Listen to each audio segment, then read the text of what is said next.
Assalamu alaikum dear student. In today's topic you will study the anomalous behavior of lithium and beryllium. Today is our second lecture of this chapter, that is the S block element. First of all you will see the peculiar behavior of lithium. इस topic के अंदर हम बच्चों बहुत सारी properties जो है वो लिथियम की स्टडी करेंगे।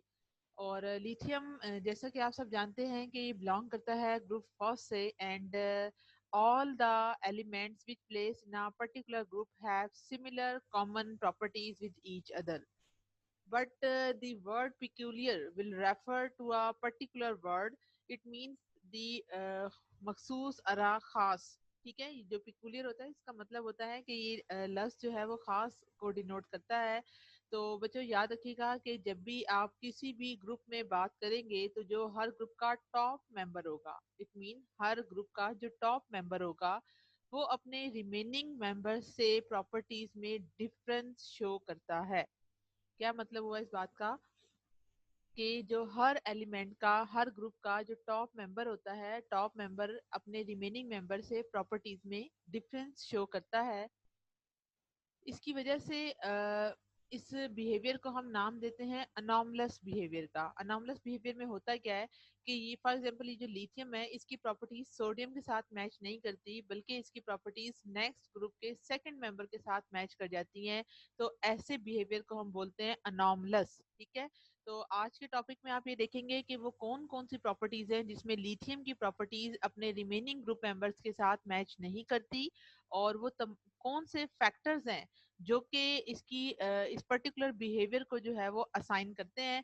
तो ये बिहेवियर जो है वो इसका यूजुअल बिहेवियर नहीं कहलाता, क्योंकि यूजुअली हम ये कहते हैं कि एक ग्रुप के अंदर पाए जाने वाले तमाम एलिमेंट की प्रॉपर्टीज सेम होंगी, बट जो लिथियम की प्रॉपर्टीज है they are quite different, and it showed marked deviation from the regular trend of the group as a whole.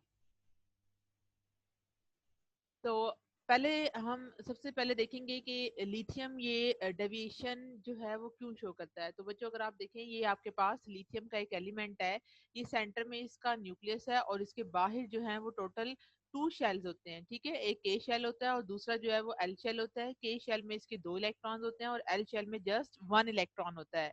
It mean इस एलिमेंट का साइज जो है वो बहुत बड़ा नहीं है, क्योंकि इसके अंदर जस्ट 2 ही शेल्स प्रेजेंट है।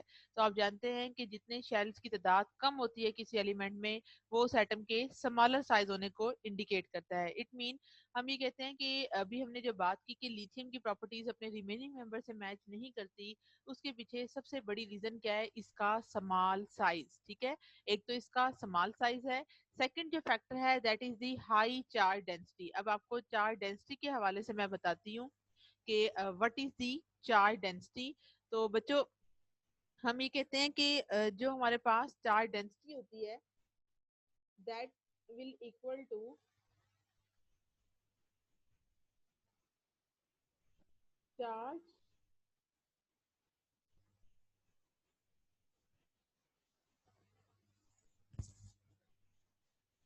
Charge to size ratio. ठीक है, तो पहले तो आपको ये पता हो कि चार्ज डेंसिटी है क्या। तो चार्ज डेंसिटी हम बोलते हैं बच्चों कि ये जो है वो चार्ज टू साइज रेशियो को इंडिकेट करता है। तो अगर आपके पास किसी भी एलिमेंट के लिए चार्ज डेंसिटी जो है वो इसके इक्वल है और ये चार्ज डेंसिटी का फार्मूला है, तो अभी आपने ये देखा कि इसके अंदर हमारे पास जो ग्रुप है, ग्रुप फर्स्ट के अंदर that will start from lithium, then sodium,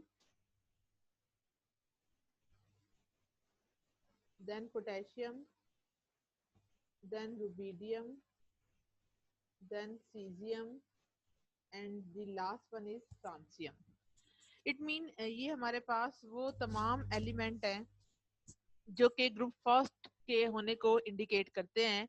और इस ग्रुप फर्स्ट के अंदर आपको बताया कि ये तमाम एलिमेंट है जो इस पर्टिकुलर ग्रुप के अंदर पाए जाते हैं।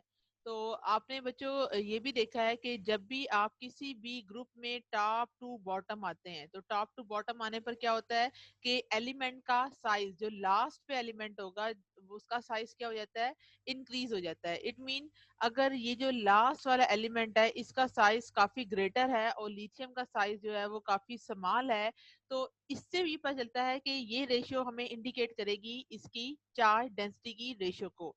इट मीन अगर आप इस हवाले से देखें तो यहाँ से हमें किस चीज का पता चला कि जो हमारे पास ये जो फैक्टर्स है दैट इज दी साइज।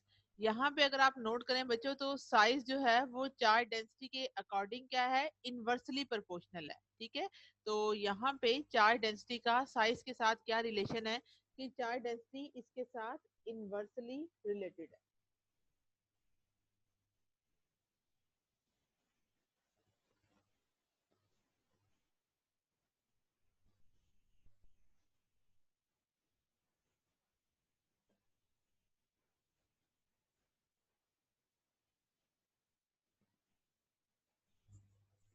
तो यहाँ देखिए बच्चों, इट मीन वो एलिमेंट जिनका साइज स्मॉल होगा उनके लिए चार्ज डेंसिटी की वैल्यू क्या आती है, ग्रेटर आती है। तो पहले तो बच्चों अपने माइंड में ये वाली पिक्चर आप क्लियर कर लें कि अगर एक पर्टिकुलर ग्रुप है लाइक ग्रुप फर्स्ट ए है तो इसमें अगर आप टॉप टू बॉटम आए तो जो नीचे वाले एलिमेंट होते हैं इनका साइज ग्रेटर हो जाता है और जिन एलिमेंट का साइज ग्रेटर होगा उनकी चार्ज डेंसिटी की वैल्यू लो होगी।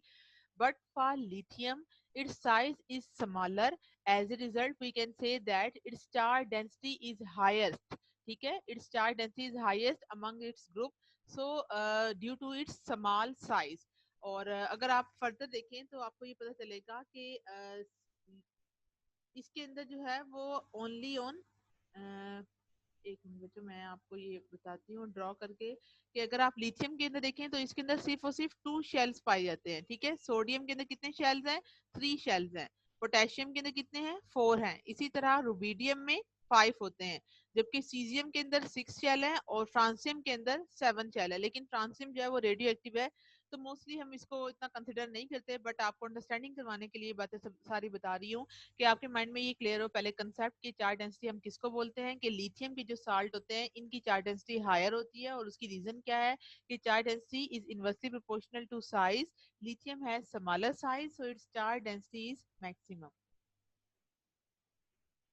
तो अब हम वापस बच्चों अपना टॉपिक देखते हैं।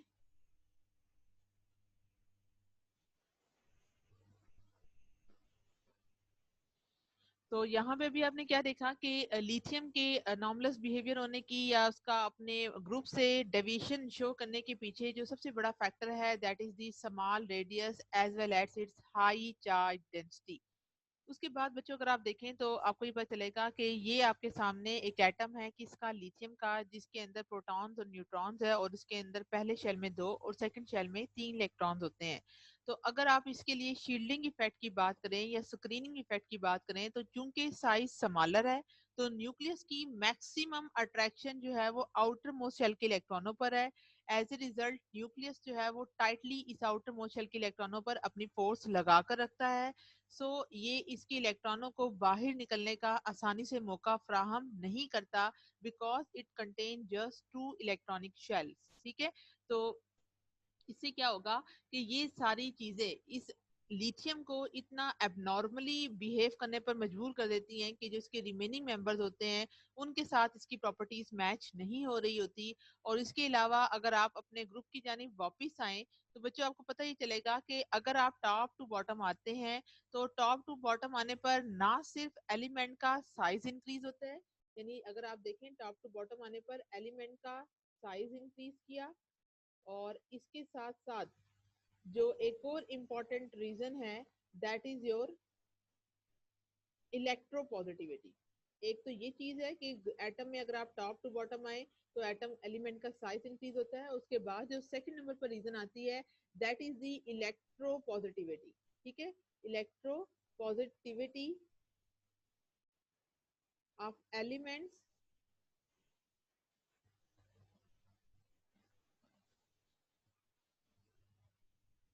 Have also been increases. ठीक है, तो यहाँ से हमें इन सारी चीजों का आइडिया हुआ कि जब भी अगर आपने देखा तो ये वो एलिमेंट जो कि बिल्कुल लोएस्ट है या जो बिल्कुल इस ग्रुप के बिल्कुल बिलो लेवल पर एग्जिस्ट करते हैं, उनके अंदर नंबर ऑफ शेल्स बढ़ने से आउटर मोस्ट शेल का जो डिस्टेंस होता है न्यूक्लियस से वो इंक्रीज हो जाएगा। इट मीन उसके इलेक्ट्रॉनों को रिमूव करना अब आसान हो जाएगा। तो हर वो एलिमेंट जो आसानी से इलेक्ट्रॉन को लूज कर देता है वो एलिमेंट क्या कहलाता है? इलेक्ट्रोपॉजिटिव। तो इलेक्ट्रोपॉजिटिव होने के पीछे रीजन ही यही होती है कि इन एलिमेंट का साइज बढ़ जाता है। बल्कि जबकि लिथियम के लिए अगर आप बात करें तो it just contain two shells. As a result it has very difficult to lose its electron as compared to its remaining group member.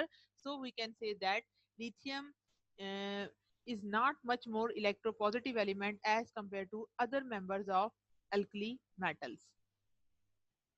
तो उम्मीद करती हूँ ये सारी बातें आपको समझ आई होंगी बच्चों। तो अब उसके बाद आगे हम इसके फर्दर डिफरेंस देखने से पहले आपको पहले ये एक छोटी सी डायग्राम आपके लिए ऐड की है कि आपको पता चले कि जब आप ग्रुप में टॉप टू बॉटम आते हैं तो इस तरफ यानी फ्रॉम लिथियम टू फ्रांसियम तक इनकी रिएक्टिविटी बढ़ती है, इनका एटॉमिक रेडियस बढ़ता है, इन एलिमेंट्स का शील्डिंग इफेक्ट बढ़ता है, इन एलिमेंट के अंदर इलेक्ट्रॉनों को लूज करने की एबिलिटी बढ़ती है। इलेक्ट्रॉनों को लूज करने की एबिलिटी क्यों बढ़ती है? क्योंकि इनका जो डिस्टेंस होता है वैलेंस शेल के इलेक्ट्रॉनों का वो न्यूक्लियस से इंक्रीज हो जाता है due to the addition of successive number of electronic shell which start from each new period.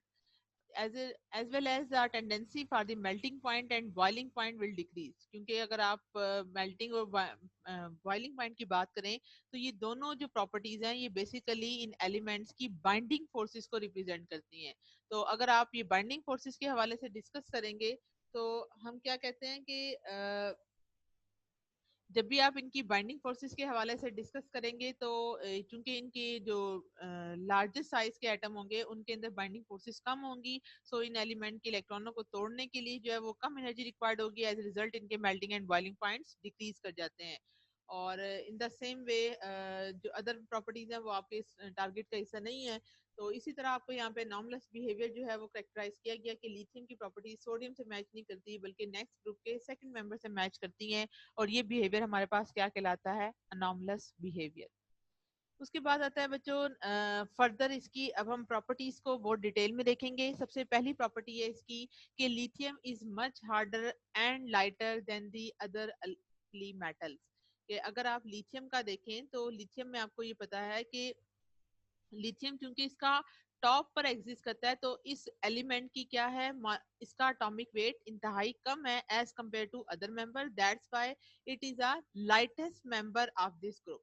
ठीक है, उसके बाद हमारे पास नेक्स्ट क्या आता है कि अगर आप इसकी नेक्स्ट वन प्रॉपर्टी देखें, the lithium salt of anion with high charge density. Lithium salt of A9 with high charge density, they are generally less soluble in water. अब इस बात का मतलब आपको पहले बच्चे समझाती हूँ कि इस बात का मतलब क्या है। आपको उन्होंने बताया कि लिथियम के साल्ट, ठीक है, लिथियम के साल्ट हो जिनकी चार्ज डेंसिटी क्या हो, बहुत ही हाई हो। ठीक है, चार्ज डेंसिटी उनकी हाई है। अब क्वेश्चन ये राइज होता है कि वो कौन से साल्ट होंगे जिनकी चार्ज डेंसिटी हाई होगी। तो चार्ज डेंसिटी हाई होने के लिए उन एलिमेंट के साइज को या A9 को क्या होना चाहिए? उनके साइज को भी समाल होना चाहिए। तो अभी आपने यहाँ पर एग्जांपल देखी थी, इनके अंदर लिथियम हाइड्रोक्साइड है, as well as lithium fluoride है, लिथियम फॉस्फेट है एंड लिथियम कार्बोनेट है। ठीक है, तो अगर आप इन तमाम साल्ट्स को देखें तो इन साल्ट्स के जो A9 होते हैं, A9 किस तरह से आपको बताती हूँ बच्चों। फॉर एग्जाम्पल हमारे पास इन्होंने एग्जाम्पल दी आपको बच्चों, that is the lithium fluoride. ठीक है, तो हमारे पास एलिमेंट कौन सा है? That is the sorry compound कौन सा है? That is the lithium fluoride. तो अगर आप लिथियम फ्लोराइड में देखें तो लिथियम और फ्लोरीन दोनों के दोनों एक ही ग्रुप से बिलोंग करते हैं। यानी अगर लिथियम यहाँ है तो फ्लोरीन जो है वो इसका यहाँ पर एग्जिस्ट करता है ग्रुप नंबर 7 के अंदर। और इसी वजह से हम ये कहते हैं कि ये दोनों जो है वो एक ही सेम ग्रुप में एग्जिस्ट करते हैं। इन दोनों के अंदर नंबर ऑफ शेल्स कितने होते हैं? 2 होते हैं। इट मीन इन दोनों एलिमेंट के साइजेस ऑलमोस्ट सेम है। जिस तरह लिथियम का साइज स्मॉल है, एज ए रिजल्ट इस जो दूसरा एलिमेंट है हमारे पास इसका भी साइज क्या होता है? स्मॉल होता है। लिथियम का भी साइज स्मॉल है बच्चों, और जो फ्लोरीन है इसका साइज भी क्या होगा? स्मॉल होगा। इट मीन ये दोनों के दोनों जो हैं वो स्मॉल हैं और इनके एनाइन अब क्या है, अगर आप लिथियम के इस साल्ट को ध्यान से देखें तो इसके अंदर जो फ्लोरीन वाला पोर्शन है, फ्लोरीन वाले पोर्शन पर चार्ज क्या होगा बच्चों, नेगेटिव होगा। इट मीन फ्लोरीन पर चार्ज क्या होगा, that is the negative charge. तो इस नेगेटिव चार्ज होने की वजह से इसका जो ये वाला एनाइनिक पोर्शन है, तो इस एनाइनिक पोर्शन के अंदर हमने अभी क्या देखा कि अगर तो लिथियम के एनाइनिक पोर्शन के अंदर जो लिथियम के साल्ट हैं उनके एनाइनिक पोर्शन की चार्ज डेंसिटी हाई हो, इसकी चार्ज डेंसिटी हाई होने का मतलब अभी आपको समझाया कि इनका जो एनाइनिक पोर्शन है वो भी साइज में समान हो। तो अब क्या होगा, तो यहाँ देखें बच्चों कि जितने साइजेस समान होते हैं, जितने इन दो साल्ट के दरमियान के अंदर जितनी दोनों सिमिलर साइज के होंगे, तो इनके अंदर याद रखिएगा बच्चों, इनके अंदर फोर्सेस ऑफ अट्रैक्शन जो है वो मैक्सिमम है। ठीक है, इन एलिमेंट्स के अंदर क्या हो रहा है, अब फोर्सेस ऑफ अट्रैक्शन या जो बाइंडिंग फोर्सेस हैं वो टू मच है। तो ये आपस में एक दूसरे के साथ जो है वो बॉन्ड बनाने को ज्यादा तरजीह देंगे as compare to make bond with water molecule. यानी इनका जो बॉन्ड होगा किसके साथ, विद वाटर मॉलिक्यूल के साथ, वो इतना आसानी से डेवलप नहीं होगा। क्योंकि बच्चों आप जानते हैं कि वाटर के अंदर दो पोर्शन होते हैं। ठीक है, एक पोर्शन आपके पास क्या कहलाता है, H positive ion as well as, and the other portion is known as the O H negative ion. और सेकंड पोर्शन क्या कहलाता है इसका, ओ एच नेगेटिव आइन। तो आपने ये देखा कि वाटर के मॉलिक्यूल में जो आपस में अट्रैक्शन है, याद रखिएगा किसी भी साल्ट की वाटर में सॉलिबिलिटी या सॉल्युबल होने के पीछे लॉजिक या रीजन क्या होती है कि हमेशा पहले वाटर के मॉलिक्यूल आपस में फोर्सेस को एक दूसरे के साथ ब्रेक करते हैं। जब इन दोनों की भी सल्यूट सल्यूट की आपस में फोर्सेस खत्म होती हैं, तब जाके न्यू फोर्सेस सॉल्यूट के मॉलिक्यूल की सॉल्वेंट के आयंस के ऑपोजिट पोल्स के साथ डेवलप होती हैं। सो यहाँ से हमें क्या पता चला कि जब भी आप बात करेंगे ऐसे लिथियम के साल्ट की जिनका एनाइन की चार डेंसिटी हाई है, चार डेंसिटी हाई होने का मतलब क्या है कि इन साल्ट्स का, यानी ये जो एनाइनिक पोर्शन है इनका भी साइज क्या होगा, स्मॉल होगा। क्योंकि लिथियम भी साइज में स्मॉल है, क्लोरीन भी साइज में स्मॉल है, तो इनकी forces of attraction, binding forces maximum होंगी। एज ए रिजल्ट ये एक दूसरे के साथ ज्यादा टाइटली बाउंड रहेंगे। तो इनकी सॉलिबिलिटी, यानी ऐसे साल्ट की सॉलिबिलिटी वाटर में अब क्या हो जाएगी, डिक्रीज हो जाएगी। ठीक है, तो आप ये जानते हैं कि हर वो चीज जो पानी के अंदर आसानी से सॉल्युबल ना हो उसको हम कहते हैं कि ऐसे कंपाउंड की नेचर क्या होती है, कोवेलेंट। ठीक है, तो ये बात अभी आपके नेक्स्ट पॉइंट में आएगी। तो ये बात मैंने आपको भी क्लियर की कि वो लिथियम के साल्ट जो कि जिनकी चार्ज डेंसिटी हाई है, एज ए रिजल्ट उनकी सॉलिबिलिटी वाटर में डिक्रीज हो जाती है। उसके पीछे लॉजिक क्या है कि उन साल्ट्स की चार्ज डेंसिटी हाई है। चार्ज डेंसिटी हाई होने का मतलब अभी समझाया आपको कि इन साल्ट्स का जो एनाइनिक पोर्शन है उनका भी साइज स्मॉल है, लिथियम भी साइज स्मॉल में है। जबकि अगर आप यही प्रॉपर्टीज के अदर मेंबर्स के साथ चेक करें, like sodium, potassium, rubidium, caesium, तो अगर सीजियम फ्लोराइड होगा तो सीजियम का साइज टू मच है, जबकि फ्लोरीन का साइज बिल्कुल स्मॉल है। तो इनकी जो आपस में बाइंडिंग फोर्सेस होगी वो इतनी अच्छी नहीं होगी। लेकिन जैसे ही वाटर का मॉलिक्यूल आएगा, ये आपस में पहले ही वीक है, तो जैसे ही इनको वाटर के मॉलिक्यूल मिलेंगे तो ये फौरन से अपनी बॉन्डिंग को ब्रेक करेंगे और इनकी सॉलिबिलिटी वाटर के अंदर एक्सटेंड कर जाएगी। So we can say that when we will talk about the group first element, the salts of lithium element has less solubility in water when their anionic portion contain highly charged density. ठीक है, तो अब हम वापस जाते हैं अपने topic की जानिब कि ये बात समझ आई होगी आपको कि जो लिथियम के साल्ट हैं जिनकी चार्ज डेंसिटी बहुत हाई होती है, उनकी सॉलिबिलिटी वाटर में लेस होती है उनके मुकाबले में जो अदर अल्कली मेटल्स के मेंबर्स हैं। ठीक है, उसके बाद आपको ये बात अभी आपको समझाती हूँ आगे चल के।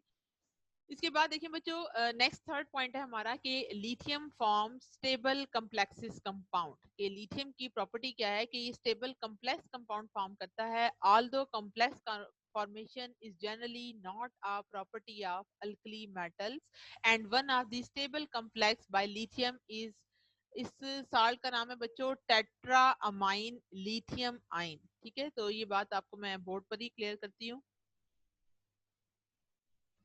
कि अभी हमने क्या बात की कि जो हमारे पास एक साल्ट होता है बच्चों लिथियम का, दैट इज Li। ठीक है, उसके बाद क्या था जी, NH3, उसके बाद था 4 एंड देन बड़ी ब्रैकेट थी और इसके बाहर चार्ज था पॉजिटिव। ठीक है। तो इसका अगर आप नाम देखें तो इस कंपाउंड का तो पहले आपने नाम लिखना है, आपकी बुक में ये लिखा हुआ नहीं है, ये नोमेनक्लेचर के अकॉर्डिंग आता है। तो इसका नेम है टेट्रा अमाइन लिथियम आइन, और उसके बाद इसकी हम वैलेंसी लिखते हैं इंटू 1, ऐसे करके लिखना है आपने इस कंपाउंड का नेम। तो इसको बोलते हैं यानी ये जो इस तरह का साल्ट होता है जब लिथियम का बनता है तो इसको हम लिखते हैं कि ये कंपाउंड कहलाते हैं कम्प्लेक्स कंपाउंड। तो ऐसे कम्प्लेक्स कंपाउंड की बनाने की एबिलिटी ये नीचे वाले जो एलिमेंट है उनकी नहीं है। अब उसकी क्या रीजन है, याद रखिएगा बच्चों के जब भी आपने कम्प्लेक्स कंपाउंड की बात करनी है तो किसी भी कम्प्लेक्स कंपाउंड के अंदर बच्चों दो रीजन होते हैं। ठीक है, एक तो रीजन होता है हमारे पास स्मॉल और एक होता है हमारे पास लार्ज। चलें ये बात मैं आपको नीचे ही अलग जगह पे ही बताती हूँ। यहाँ देख लें आप लोग, कम्प्लेक्स कंपाउंड बनाने के लिए जरूरी क्या है कि एलिमेंट का साइज स्मॉल हो। ठीक है, तो इसके इर्द गिर्द दूसरे साल्ट्स के मालिक्यूल जो है वो इसके इर्द गिर्द नेबरिंग में आके अटैच हो जाते हैं और इस तरह से एक जो है वो हमारे पास कम्प्लेक्स मालिक्यूल की फॉर्मेशन होती है। लेकिन अब यहाँ देखें क्योंकि ये लिथियम का साल्ट था, लिथियम के साल्ट का साइज क्या है, बिल्कुल स्मॉल है। तो जब लिथियम के साल्ट का साइज स्मॉल होगा तभी ये इर्द गिर्द अपने साथ डिफरेंट मॉलिक्यूल्स की अटैचमेंट करेगा। लेकिन ये चीज है कम्प्लेक्स मॉलिक्यूल के हवाले से हम डिस्कस कर रहे हैं। तो जब एलिमेंट का साइज बढ़ता है तो इट मीन फॉर एग्जांपल ये तो लिथियम था, या अगर मैं इसके अंदर लिथियम लिख के को बता क्लियर करती हूँ कि ये जो बात है वो हम कर रहे हैं लिथियम के लिए। ठीक है, तो जो लिथियम का साल्ट है उसका साइज स्मॉल होगा और जो स्मॉल साइज के एटम होते हैं वो हमेशा कम्प्लेक्स कंपाउंड फॉर्म करते हैं, जबकि जो लार्ज साइज के एटम होंगे लाइक पोटेशियम, रुबीडियम, सीजियम, इनके जो साइज होगा वो ऑटोमेटिकली बड़ा होगा। तो इनके साथ जो है वो कम्प्लेक्स कंपाउंड बनाने की एबिलिटी एग्जिस्ट नहीं करती है। इसके बाद अगर आप फर्दर देखें नंबर 4 पे, तो हम कहते हैं कि लिथियम के रिएक्शन वाटर के साथ बहुत ही स्लो होते हैं। अब वाटर के साथ स्लो होने की रीजन आपको पहले बताई थी कि जो लिथियम के कंपाउंड होते हैं वो मोस्टली अपने पास कोवेलेंट नेचर रखते हैं, और जो कोवेलेंट नेचर के कंपाउंड होंगे उनकी सॉलिबिलिटी वाटर के अंदर बढ़ेगी नहीं बल्कि कम हो जाएगी।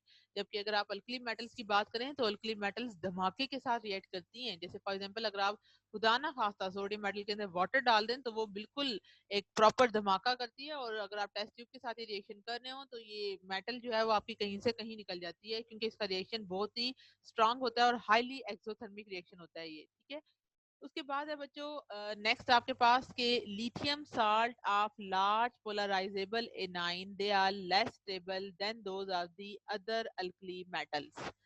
ठीक है कि लिथियम के जो साल्ट होते हैं जिनका जो एनाइन हो वो लार्ज पोलराइजेबल हो, वो लेस स्टेबल होंगे than those of the other alkali metals. और अब इस पॉइंट को हम देखते हैं कि ऐसा क्यों है कि लिथियम के जो साल्ट हैं जिनके एनाइंस जो हैं वो लार्ज पोलराइजेबल हैं। तो इस बात को आपको समझाती हूँ बच्चों।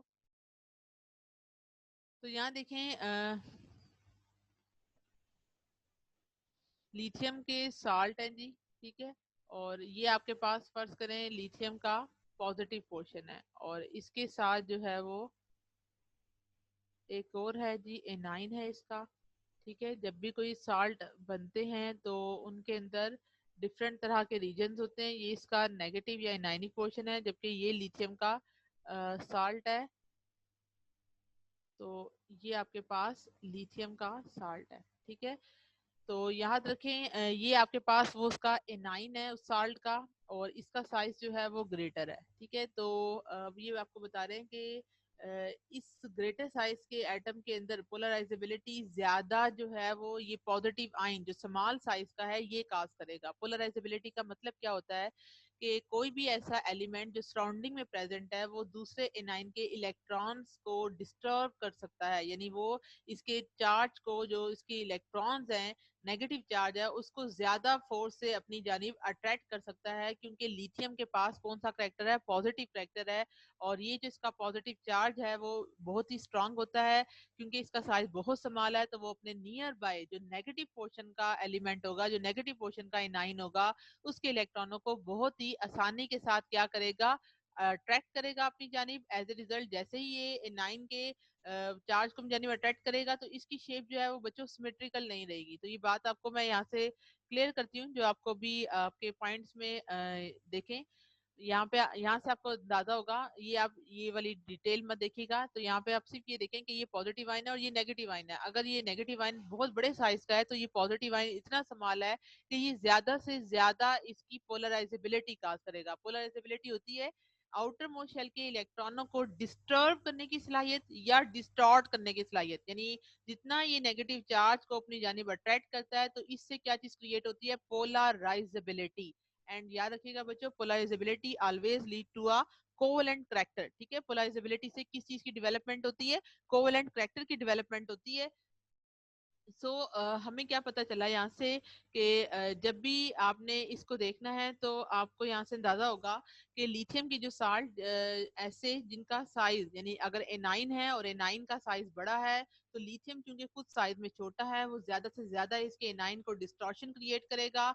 तो इस तरह से ये जो लिथियम के साल्ट होंगे इनकी स्टेबिलिटी ज्यादा नहीं होगी than those of the other alkali metals. ठीक है, और इसी के साथ इनके अंदर जो है वो कोवलेंट कैरेक्टर की भी डेवलपमेंट होगी। तो यहाँ आप देखें एक पॉइंट और आपको यहाँ से हम क्लियर कर सकते हैं। स्टेबिलिटी की हम बात कर रहे थे कि यहाँ देखें ये अगेन ये छोटे साइज का है और ये क्या है, बड़े साइज का है। इसके अंदर भी इक्वल नहीं है इनके साइज। ठीक है, अगर तो ये दोनों स्मॉल साइज के होते तो इनकी पोलराइजेबिलिटी मैक्सिमम होती, और चूंकि इनकी पोलराइजेबिलिटी मैक्सिमम नहीं है तो इसलिए हम कहते हैं कि वो लिथियम के साथ जिनका एनाइनिक पोर्शन ग्रेटर होता है उनके साथ क्या होता है कि वो जो साल्ट्स होते हैं वो इस लिथियम के स्टेबल नहीं होते।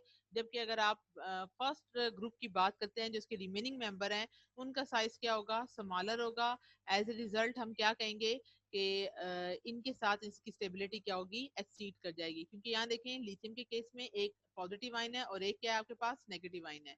तो ये वो नेगेटिव आइन है जिसका साइज ग्रेटर है लेकिन लिथियम इटसेल्फ स्मॉलर साइज का है।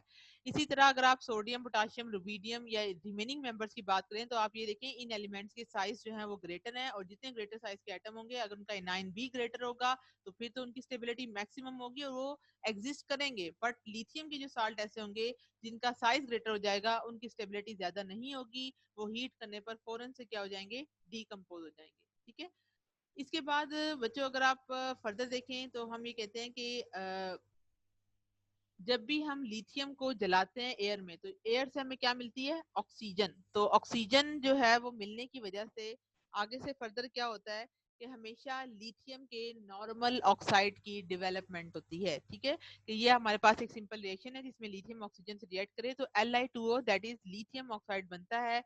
जबकि जो इसके अदर मेंबर्स है वो पर ऑक्साइड या सुपर ऑक्साइड बनाते हैं। पहले तो बच्चों आपको पता ही हो कि इनका मतलब क्या है। जब भी हम ऑक्साइड आयन की बात करेंगे तो ऑक्साइड आयन में ऑक्सीजन की नॉर्मल वैलेंसी बच्चों याद रखनी है वो -2 होती है। पर ऑक्साइड में ये वैलेंसी -1 होती है ऑक्सीजन पर चार्ज, और सुपर ऑक्साइड में इन पर चार्ज क्या होता है, -12। तो लिथियम के जो साल्ट होते हैं उनके ऊपर ऑक्सीजन की वैलेंसी -2 आती है। अब ये कैसे -2 आती है तो ये बात देख लें। तो ये बात आपको मैं समझाती हूँ बच्चों। अगर आप यहाँ देखें तो हम ये कहते हैं कि लिथियम Li2O होता है। ठीक है, तो एक लिथियम पर अगर +1 चार्ज है तो दो लिथियम पर कितना चार्ज होगा, दैट इज +2। ठीक है, दो लिथियम पर कितना चार्ज होगा, दैट इज +2। तो इस +2 को बैलेंस करने के लिए हम यहाँ क्या लगाएंगे, -2। ठीक है, तो इससे हमें क्या चीज समझ आई, वेट स्टूडेंट मैं आपको ना ये ड्रॉ ही करके बताती हूँ क्योंकि ये जरा यहाँ पे मुश्किल हो रहा है। That is Li2O। ठीक है, ये तो हो गया लिथियम का ऑक्साइड। इसी तरह आगे है एक और, दैट इज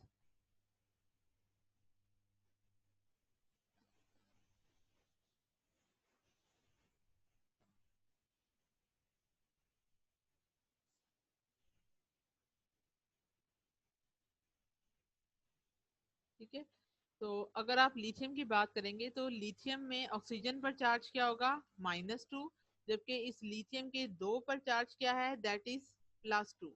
तो इसको बैलेंस करने के लिए यहाँ पे फिर हम क्या लगाएंगे, दैट इज ये दो लिथियम की है तो एक के लिए आंसर क्या आएगा, दैट इज +1। ठीक है, तो इससे ये पता चला कि जो लिथियम के साल्ट होते हैं ये क्या होते हैं, बिल्कुल नॉर्मल होते हैं। तो उसकी रीजन क्या है कि इनके अंदर ऑक्सीजन के ऊपर -2 चार्ज ही आ जाता है, जो कि इनके नॉर्मल ऑक्साइड होने को शो करता है। लेकिन अगर आप ये बात करेंगे सोडियम के साथ, पोटाशियम के साथ, तो ये जो सोडियम है वो हमेशा पर ऑक्साइड फॉर्म करता है, जबकि पोटाशियम जो है वो हमेशा सुपर ऑक्साइड जो है वो फॉर्म करता है। यानी सोडियम पर ऑक्साइड में ऑक्सीजन की वैलेंसी क्या होती है, दैट इज -1 होती है। तो बच्चों अगर आप इस बात की डिटेल जो है वो आगे फर्दर देखें तो आपको ये अंदाजा होगा कि जो सोडियम है इसकी भी आपको मैं बताती हूँ ड्रॉ करके। सोडियम की अगर आप बात करें तो बच्चों सोडियम के लिए जो कंपाउंड होता है दैट इज Na2O2। ठीक है, जो इसका कंपाउंड फॉर्म होता है सोडियम के केस में दैट इज Na2O2। ठीक है, तो अब यहाँ से आप चेक करें कि एक ऑक्सीजन की वैलेंसी +1 है, तो सॉरी एक सोडियम की वैलेंसी +1 है, तो दो सोडियम की वैलेंसी कितनी होगी, दैट इज +2। तो एक कंपाउंड जो है वो एज अ होल न्यूट्रल होता है, तो इसको बैलेंस करने के लिए हम यहाँ पे क्या लगाएंगे, -2। तो अब यहाँ देखें ये जो -2 है वो दो ऑक्सीजन की वैलेंसी है, तो एक की निकालने के लिए आप यहाँ पे क्या लिखेंगे, दैट इज -1। ठीक है, तो इससे हमें ये पता चला कि जो सोडियम का ऑक्साइड होता है वो क्या बनाता है, पर ऑक्साइड, लिथियम का ऑक्साइड बनाता है नॉर्मल ऑक्साइड, और जो पोटेशियम का ऑक्साइड होता है they will form the potassium super oxide, it will exist in the form of KO2। ठीक है, एक पोटेशियम की वैलेंसी +1 है, तो दो की वैलेंसी इसको बैलेंस करने के लिए -1, तो चूंकि दो ऑक्सीजन की वैलेंसी -1 है तो एक की कितनी होगी, that is -1/2। So we can say that we have observed different type of trend of the oxide nature of alkali metals, that lithium will form normal oxide, sodium will form superoxide, while sodium will form peroxide, while potassium will form the superoxide। ठीक है, तो ये बातें समझ आई होंगी बच्चों आपको। आज के टॉपिक को मैं आपको बहुत डिटेल से एक एक पॉइंट करके क्लियर कर रही हूँ ताकि आपको समझ आए। उसके बाद बच्चों नेक्स्ट है कि लिथियम का जो हाइड्राइड होता है it is more stable then the hydride of the other alkali metals. ये बात आपको साथ ही इन दो पॉइंट्स को इकट्ठे ही समझाती हूँ बोर्ड पे। उसके साथ बच्चों अगला पॉइंट देखें कि जो लिथियम के कंपाउंड्स होते हैं they are more covalent, that is why its halides are more soluble in organic solvent, and the alkyl and aryl of lithium are more stable than those of the other alkali metal। एराइल्स के बारे में याद रखिएगा, ये हम benzene ring को कहते हैं। अल्काइल ग्रुप आप पूरी ऑर्गेनिक केमिस्ट्री में डिटेल से पढ़ चुके हैं, methyl group, ethyl group and so on. ठीक है, तो ये आपको बताती हूँ कि ये कोवेलेंट क्यों होते हैं, उनकी सॉल्युबिलिटी ऑर्गेनिक सॉल्वेंट में क्यों ज्यादा हो रही है। ठीक है, तो ये बातें बच्चों हम बोर्ड पे ही अंडरस्टैंड करेंगे। अभी बच्चों हमने बात की that is your lithium hydride. ठीक है, हमने क्या कहा कि हमारे पास दो सॉल्ट हैं, that is the lithium hydride. इसी तरह इस साल्ट की कंपैरिजन हम कर लेते हैं विद पोटेशियम हाइड्राइड के साथ। ठीक है, तो आप ये देखिए बच्चों लिथियम भी और हाइड्रोजन भी इन दोनों के साइजेस क्या हैं, समाल है। जिस तरह से लिथियम के अंदर जो है वो दो शेल्स हैं, तो हाइड्रोजन के अंदर कितने शेल हैं, जस्ट वन शेल है। ठीक है, तो इन दोनों के साइज फिर भी कंपेरेबल है। लेकिन अगर आप पोटाशियम की बात करें तो पोटाशियम के केस में कितने शेल होंगे, टोटल नंबर ऑफ 4 शेल। तो अभी जरा मेरे पास आगे इसको बढ़ाना मकसद, वो इंक्रीज नहीं हो रहा साइज उसका। तो इन दोनों का साइज कंपैरेटिवली इसके मुकाबले में ग्रेटर है। तो आपको बताया था कि जितने साइज इक्वल होते हैं उतनी ज्यादा बॉन्डिंग मैक्सिमम और अच्छे से होती है एलिमेंट के दरमियान में। तो इनकी पैकिंग अच्छे से होती है, तो अगर वो आपस में एक दूसरे के साथ बहुत ही सेम साइज के हैं तो बॉन्डिंग वो अच्छे से करेंगे। एज ए रिजल्ट उन जब बॉन्डिंग आपस में अच्छे से होगी तो इनकी स्टेबिलिटी, यानी इनको तोड़ना आसान नहीं है। ये अगर आप हीट भी करेंगे तो ये टूटेंगे नहीं लिथियम हाइड्राइड के साथ। लेकिन अगर आप पोटेशियम हाइड्राइड की बात करते हैं या दीगर हाइड्राइड्स की बात करते हैं अल्कली मेटल्स की, तो चूंकि एटम का साइज बढ़ने की वजह से उनकी आपस में जो साइज होगा वो मैच नहीं करेगा। इस वजह से इनके जो साल्ट होंगे इन हाइड्राइड्स की, उनकी स्टेबिलिटी इंक्रीज नहीं होगी बल्कि डिक्रीज हो जाएगी। तो हम ये कह सकते हैं कि जो लिथियम के हाइड्राइड होते हैं they are much more soluble. उसके बाद अगला पॉइंट हमने साथ ही देखा कि लिथियम के साल्ट के हवाले से आपको ये वाली बातें पहले भी बताई कि जो जितने सारे इस्तेमाल होते हैं उनमें बाइंडिंग फोर्सेस मैक्सिमम होती है, तो इनका ट्रेंड सॉलिबिलिटी का टूवर्ड वाटर के साथ इनका रिएक्शन होगा वो क्या होगा, वो आयनिक नहीं रहेगा, क्योंकि जब भी कोई चीज वाटर में सॉल्युबल होती है तो वो उनके आयनिक होने को रिप्रेजेंट कर रही होती है। But in case of lithium salt की अगर आप बात करें तो लिथियम के साल्ट या लिथियम के जो हेलाइड्स होते हैं, यही उन्होंने बात की कि जो लिथियम के हेलाइड्स होते हैं वो वाटर के अंदर जो है वो सॉल्युबल नहीं होते। ठीक है, तो इसी वजह से इनके ये कोवलेंट करेक्टर होने को रिप्रेजेंट करते हैं, और यही वजह है कि ये ऑर्गेनिक सॉल्वेंट लाइक ईथर है, लाइक बेंजीन है, या एथेनॉल है, या दीगर ऐसे कंपाउंड है जो ऑर्गेनिक इन नेचर है, वो ज्यादा स्टेबल होते हैं। इसी तरह अगर आप इन्हीं कंपाउंड के अल्काइल और एराइल को स्टडी करें, अल्काइल क्या है कि अगर आप लिथियम का अल्काइल ग्रुप जो है वो लिखें तो हम ये कहते हैं कि लिथियम का अल्काइल ग्रुप ये हो सकता है जैसे LiCH3 एंड सो ऑन। इसी तरह अगर आप इसका बेंजीन का रिंग डेवलप करते हैं तो बेंजीन का रिंग जो है आई थिंक वो मुझे हाथ से ही ड्रॉ करना पड़ेगा, ऐसे आपको समझ तो आनी चाहिए, लेकिन चलें आपको मैं बताती हूँ कि ये हमारे पास एक बेंजीन का जो है वो रिंग है। ठीक है, तो इसके अंदर अगर आप लिखें and make the benzene ring, और here you can attach the lithium salt and its aryl group. So we can place here the aryl group as well as the lithium element. तो आप यहाँ पे लिख सकते हैं that is CH2.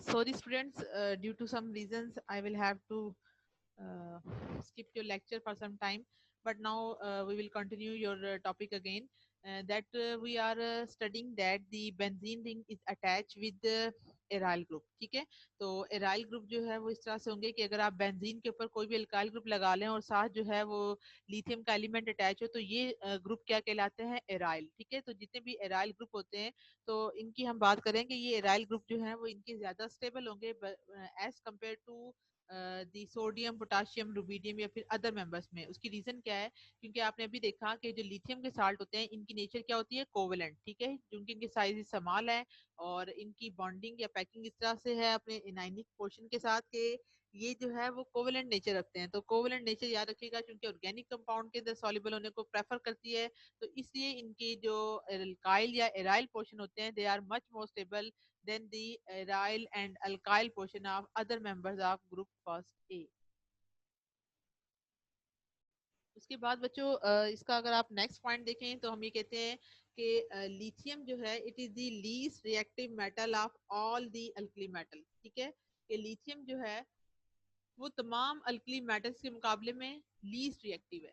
तो इसकी रीजन क्या है कि लिथियम के जो रिएक्शन है वो वाटर के साथ इतने वायलेंटली नहीं होते जिस तरह से सोडियम या पोटाशियम करती हैं। अगेन इसके पीछे भी इसकी रीजन जो है वो इसका साइज आता है, क्योंकि इसका साइज बहुत स्मॉल है, इसके इलेक्ट्रॉनों को निकालना इतना आसान नहीं है, क्योंकि इसके लिए आयनाइजेशन एनर्जी की वैल्यू बहुत हाई हो जाती है। ठीक है, क्योंकि लिथियम के अंदर से इलेक्ट्रॉनों को नॉकआउट कराना इतना आसान नहीं है, क्योंकि इसका साइज स्मॉल है, जबकि जो अदर मेंबर्स होते हैं उनका साइज के मुकाबले में कंपैरेटिवली ग्रेटर होता है। तो as a result we can say that lithium reaction with water is very slow as compared to other members of the alkali metals। उसके बाद बच्चों एक और जो रिएक्शन आता है लिथियम का वो ये है कि जैसे ही आप लिथियम को एसिटिलीन से रिएक्ट करवाते हैं, इसको हम इथाइन भी बोलते हैं, C2H2 की फॉर्म में भी लिख सकते हैं आप इसे, या आप इसका CH ट्रिपल बॉन्ड CH डाल के लिखेंगे तो भी वो ठीक होगा। तो लिथियम इसके साथ रिएक्शन नहीं देता, लेकिन सोडियम जो है या जो अदर मेंबर्स हैं वो इसके साथ रिएक्शन देते हैं, और रिएक्शन देने पर क्या बनाते हैं, sodium acetylide as well as they release hydrogen gas. उसके बाद बच्चों अगर आप इसके साल्ट्स की तरफ आए तो अभी हमने थोड़ी देर पहले डिस्कस किया था कि जो लिथियम के साल्ट्स होते हैं लाइक कार्बोनेट, कार्बोनेट जो है ये वो एनायनिक पोर्शन है जिसका साइज काफी ग्रेटर है, जबकि लिथियम का साइज बहुत स्मॉल है। तो चूंकि जितना एनायनिक का पोर्शन ग्रेटर हो जाता है तो उनके दरमियान में बाइंडिंग फोर्सेस अच्छे से नहीं रहती। एज ए रिजल्ट इनको अगर आप हीट करेंगे तो ये ब्रेक डाउन हो जाते हैं। तो इट मीन लिथियम जो है वो एक तो इलेक्ट्रोपॉजिटिव होता है और इसके कार्बोनेट और जो नाइट्रेट होते हैं वो स्टेबल नहीं होते। और जैसे ही आप इसको हीट करते हैं तो बच्चों फर्स्ट स्टेप में ये लिथियम ऑक्साइड में as well as carbon dioxide में कन्वर्ट हो जाते हैं। While for lithium nitrate, this lithium nitrate is converted into lithium oxide as well as nitrogen dioxide। NO2 को हम क्या कहेंगे? Nitrogen dioxide. इसका सेकंड नेम नाइट्रोजन पर ऑक्साइड भी होता है, ठीक है। और साथ ऑक्सीजन गैस की फॉर्मेशन होती है। बच्चों इन रिएक्शंस को आपने अच्छी तरह से तैयार करना है। इक्वेशन आपकी बैलेंस रहनी चाहिए, इसमें कोई प्रॉब्लम नहीं होनी चाहिए। और अगर आप इसी रिएक्शन का कंपैरिजन करते हैं इसके अदर मेंबर्स के साथ, लाइक अगर आप सोडियम नाइट्रेट लेते हैं तो उसके अंदर डीकम्पोजिशन का पैटर्न ये वाला फॉलो नहीं होता, बल्कि इसमें सोडियम नाइट्रेट के साथ किस चीज की फॉर्मेशन होती है? सोडियम नाइट्राइट की। NaNO2 is known as sodium nitrite and oxygen will also release but no NO2 will be evolved by this reaction। उसके बाद है बच्चों के लिथियम का जो हाइड्रोक्साइड होता है, लिथियम हाइड्रोक्साइड जो है अगर आप इसको स्ट्रांगली हीट करते हैं तो इससे जो है वो लिथियम ऑक्साइड की फॉर्मेशन होती है। लेकिन जो अदर अल्कली मेटल्स के हाइड्रोक्साइड होते हैं वो ये वाला बिहेवियर शो नहीं करते। इसी तरह अगर आप नाइट्राइट के साथ रिएक्शन करवाएं लिथियम का तो लिथियम जो है वो नाइट्रोजन के साथ डायरेक्टली रिएक्ट करने पर बच्चों ये वाला कंपाउंड बनाएगा, इसे हम बोलते हैं Li3n। अब Li3n या इसको हम लिथियम नाइट्राइट कहते हैं। लिथियम नाइट्राइट कहने की रीजन क्या है कि Li3n को अगर आप देखें तो Li3n के केस में नाइट्रोजन पर चार्ज आता है -3। ये जो -3 चार्ज है ये रिप्रेजेंट करता है किसको? नाइट्राइट के करेक्टर को। ये किसको रिप्रेजेंट करता है? नाइट्राइट के करेक्टर को रिप्रेजेंट करता है। तो हम ये कहते हैं कि लिथियम जब भी नाइट्रोजन के साथ रिएक्ट करती है तो हमेशा नाइट्राइट की फॉर्मेशन होती है, ठीक है। इसके बाद आता है बच्चों हमारे पास नेक्स्ट पॉइंट की जो लिथियम क्लोराइड है ये एक्सोथर्मिक हीट ऑफ सोल्यूशन रखते हैं। यानी जैसे ही लिथियम क्लोराइड के साल्ट को आप वाटर में ऐड करते हैं तो वाटर में ऐड करने पर ये इतनी अमाउंट ऑफ हीट लिबरेट करते हैं कि जो आपकी फ्लास्क होती है वो गर्म हो जाती है। लेकिन अगर आप सोडियम या पोटाशियम को डालें तो वो हीट रिलीज नहीं बल्कि हीट एब्जॉर्ब करते हैं। लाइक अगर आप NaCl को वाटर में डिजोल्व करें तो आपने नोट किया होगा आपका बीकर या जो बर्तन है वो गर्म नहीं होता, बल्कि ये जो है वो एंडोथर्मिक यानी हीट को एब्जॉर्ब कर रहे होते हैं। उसके बाद है बच्चों नंबर 15 पॉइंट है इसका कि लिथियम कार्बाइड सी वाहिद अल्कली मेटल है जो कि डायरेक्ट रिएक्शन से फॉर्म होती है। यानी अगर आप लिथियम का रिएक्शन डायरेक्ट कार्बन से करवाएं, ये मैं आपको करके बताती हूँ कि ये आपने कैसे करना है। कि लिथियम का रिएक्शन अगर आप कार्बन के साथ करें तो 4 कार्बन लिथियम के साथ मिलेंगे और क्या बनाएंगे? Li4C। ठीक है, यहाँ पे 4 लगाना है आपने, और जो आपने जहां पर नहीं लगाना वो ये नहीं लगाना, ठीक है। तो ये आपके पास वो वाहिद कंपाउंड है लिथियम का जो कार्बन के साथ डायरेक्ट कंबाइन होने पर लिथियम कार्बाइड की फॉर्मेशन करता है, ठीक है। इसके बाद बच्चों हमारा नेक्स्ट पॉइंट या नेक्स्ट टॉपिक जो है वो स्टार्ट होता है, that is the peculiar behaviour of beryllium. जिस तरह आपने ये देखा कि लिथियम की मोस्ट पर्टिकुलर प्रॉपर्टीज होती हैं, in the same way beryllium की भी प्रॉपर्टीज होती हैं। तो बेरिलियम जो है वो लाइटेस्ट मेंबर है इस पूरी सीरीज का, और इसकी प्रॉपर्टीज ग्रुप सेकंड के एलिमेंट के साथ 2 मेन रीजंस की बिना पर वेरी करती हैं। पहली रीजन अगेन इसका स्मॉल साइज होता है, सेकंड इसकी इलेक्ट्रोनेगेटिविटी की वैल्यू काफी हाई होती है। तो अगर आप इस बेरिलियम एलिमेंट को देखें तो बेरिलियम एलिमेंट के अंदर भी 2 ही शेल्स होते हैं, और ये एलिमेंट जो है वो almost as hard as iron. कि अगर आप इसका सख्ती यानी इसमें हार्डनेस का लेवल चेक करें तो ये लोहे की तरह सख्त है। और ये इतना सख्त है कि इसके जरिए आप क्या कर सकते हैं कि आप शीशे के ऊपर स्क्रैचेस डाल सकते हैं, ठीक है, यानी इसको खुरच सकते हैं। इसी तरह जो अल्कलाइन अर्थ मेटल हैं like magnesium, calcium, strontium, barium या जो रेडियम है वो इसके मुकाबले में काफी नरम होती हैं, लेकिन फिर भी अल्कली मेटल्स के मुकाबले में वो सख्त है। मेल्टिंग और बॉइलिंग पॉइंट्स की अगर आप बात करें तो इनके melting and boiling points again आपने जिस तरह लिथियम की इतनी डिटेल से सारी प्रॉपर्टीज पढ़ी, इसी तरह आप अंडरस्टैंड कर सकते हैं आप कि जो बेरिलियम है इसके मेल्टिंग और बॉइलिंग पॉइंट हाई होंगे। उसकी रीजन क्या होगी बच्चों?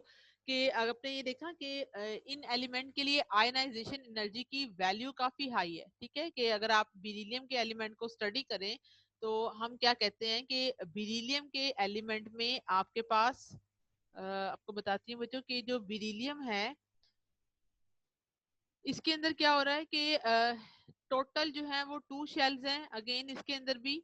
और ये 2 शेल्स क्या कर सकते हैं कि फर्स्ट करेंगे ये हमारा न्यूक्लियस है और ये इसका फर्स्ट शेल है और उसके बाद ये हमारा सेकंड शेल है। ठीक है, तो बेरिलियम एलिमेंट के अंदर फर्स्ट शेल में कितने इलेक्ट्रॉन होंगे 2 और सेकंड शेल में कितने इलेक्ट्रॉन होंगे अगेन 2। तो अब आप यहाँ देखें कि अगर किसी एलिमेंट के न्यूक्लियस के अंदर टोटल ही 4 ही इलेक्ट्रॉन है तो इसके अंदर टोटल प्रोटॉन कितने होंगे 4 प्रोटॉन होंगे। ठीक है, तो ये 4 प्रोटॉन 4 इलेक्ट्रॉनों को बड़ी अच्छी तरह से बैलेंस करेंगे क्योंकि इनके दरमियान में अब डिस्टेंस या गैप ज्यादा नहीं है। 2 शेल्स के इलेक्ट्रॉनों को कंट्रोल करना कोई मुश्किल चीज नहीं है, तो 4 प्रोटॉन 4 इलेक्ट्रॉनों को टाइटली हेल्ड करके रखते हैं। एज ए रिजल्ट इनके दरमियान में फोर्सेज ऑफ अट्रैक्शन या जो इनकी आपस में बाइंडिंग फोर्सेज होती हैं वो इतनी स्ट्रांग होती हैं कि अगर आप इसके इलेक्ट्रॉनों को नॉकआउट करवाना चाहें या इस एलिमेंट को मेल्ट करना चाहें तो उसके लिए आपको अच्छी खासी अमाउंट ऑफ एनर्जी देनी पड़ेगी due to the small size of beryllium atom. So we can say that its melting and boiling point is also high. इसके बाद हम ये कहते हैं कि एज आ रिड्यूसिंग एजेंट बच्चों क्या होते हैं कि वो तमाम ऐसी चीजें जो कि इलेक्ट्रॉनों को लूज करती हैं, हर वो चीज जो आसानी से इलेक्ट्रॉन को लूज कर दे उसको हम क्या बोलते हैं रिड्यूसिंग एजेंट। तो रिड्यूसिंग एजेंट के तौर पे जितनी भी ग्रुप सेकंड की मेटल हैं they are all powerful enough to reduce water, कि ये जो है वो वाटर की रिडक्शन कर सकती हैं, यानी वाटर जो है वो इलेक्ट्रॉनों को गेन कर सकता है। हाउएवर विद वाटर बेरिलियम जो है वो इनसॉल्युबल ऑक्साइड कोटिंग फॉर्म कर लेता है that protect it from further attack. तो इस बात को आपको समझाती हूँ बच्चों कि ये क्या चीज है कि एक तो आपने ये देखा बेरिलियम के हवाले से कि बेरिलियम के हवाले से अगर आप देखें तो हम ये कहते हैं कि फर्स्ट किया हमारे पास अगर ये बेरिलियम मेटल जो है वो प्रेजेंट है। ठीक है, ये हमारे पास क्या है बेरिलियम मेटल है।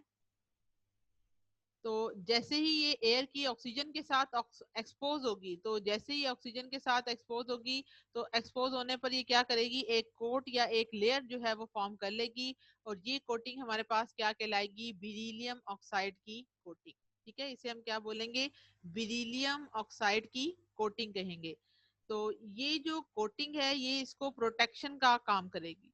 तो इस प्रोटेक्शन की वजह से ये जो बेरिलियम मेटल है इसका रिएक्शन वाटर के साथ स्टॉप हो जाएगा, यानी ये रिएक्शन जो है वो वाटर के साथ नहीं कर पाएगी इतनी आसानी के साथ जितनी जो है वो इसके अदर मेंबर्स करते हैं। अगर आप ये देखें तो हम ये कहते हैं कि ग्रुप सेकंड के अंदर अगर आप चेक करें तो इसका फर्स्ट मेंबर होता है beryllium, then magnesium, then calcium, then strontium, then barium and the last one is radium. ठीक है, तो अभी हमने क्या देखा कि जितने भी इसके रिमेनिंग मेंबर्स हैं that is the magnesium calcium strontium barium and radium.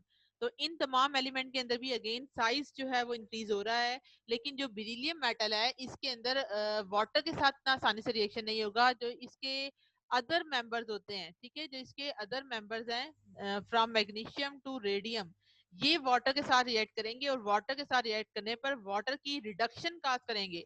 But वो कह रहे हैं कि इसका रिएक्शन वाटर के साथ इतना आसानी से पॉसिबल नहीं है क्योंकि बेरिलियम जो है जैसे ही वाटर के साथ रिएक्ट करने की कोशिश करता है तो एयर की ऑक्सीजन की प्रेजेंस में इसके इर्द बेरिलियम ऑक्साइड की कोटिंग डेवलप हो जाती है और ये कोटिंग बेरिलियम को वाटर के साथ एज अ रिड्यूसिंग एजेंट के तौर पे बिहेव करने से रोक देती है। ठीक है, अब इसके बाद बच्चों हम फर्दर देखते हैं कि अगर आप नंबर 4 पे देखें कि beryllium is particular is sorry beryllium in particular is quite resistance toward complete oxidation. ये इसी बेरिलियम ऑक्साइड की कोटिंग की वजह से इसकी ऑक्सीडेशन जो है वो नहीं हो सकती। इवन कि अगर आप एसिड भी डाल देंगे तो भी वो इसकी कोटिंग को रिमूव नहीं कर पाएगा। इट मीन ये जो है इसको आसानी से जो है वो इसकी ऑक्सीडेशन मुमकिन नहीं है।